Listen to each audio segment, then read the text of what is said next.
Entre grattage et ponçage des murs sur le long des artères principales de la capitale congolaise, curage des caniveaux, pose des éclairages publics en passant par les travaux d'aménagement des routes, Brazzaville redore son blason.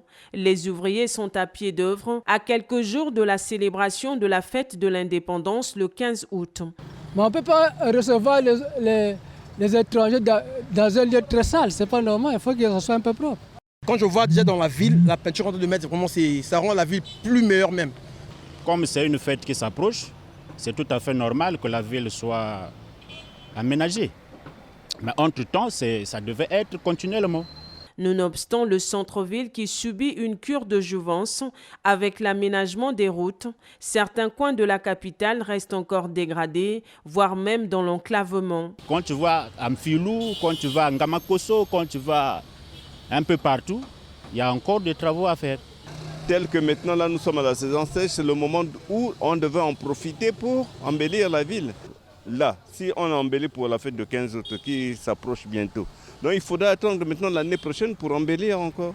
Donc vraiment, on trouve que vraiment, comme ça, on ne peut pas évoluer. Satisfait des travaux d'aménagement réalisés sur les grandes artères de la capitale, quelques citoyens pensent qu'après 65 ans d'indépendance, le pays fait encore face aux nombreux problèmes qui entravent son développement, à l'instar de l'aménagement du tissu routier. Il y a un département ministériel qu'on appelle les grands travaux et je pense que c'était à eux de faire en sorte que nos routes soient en bonne qualité. De l'autre côté, il y a l'implication de la mairie de Brazzaville qui devait également se préoccuper de l'état viable de nos routes. Mais malheureusement, au regard de ce que je vois, rien n'est fait. Donc on n'embellit pas un pays parce qu'on va faire la fête. Le pays doit être embelli parce qu'il faut le construire. Et on construit un pays sur le long terme. Il y a eu un relâchement.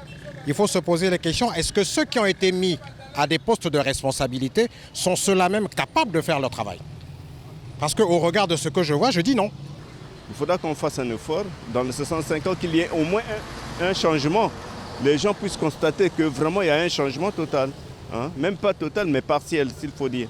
Il est à noter que dans le souci de favoriser l'assainissement des villes de Brazzaville et Pointe-Noire, le gouvernement, par le biais du ministère de l'Entretien routier, a signé un accord avec la société Albarak qui hérite du matériel d'Averda.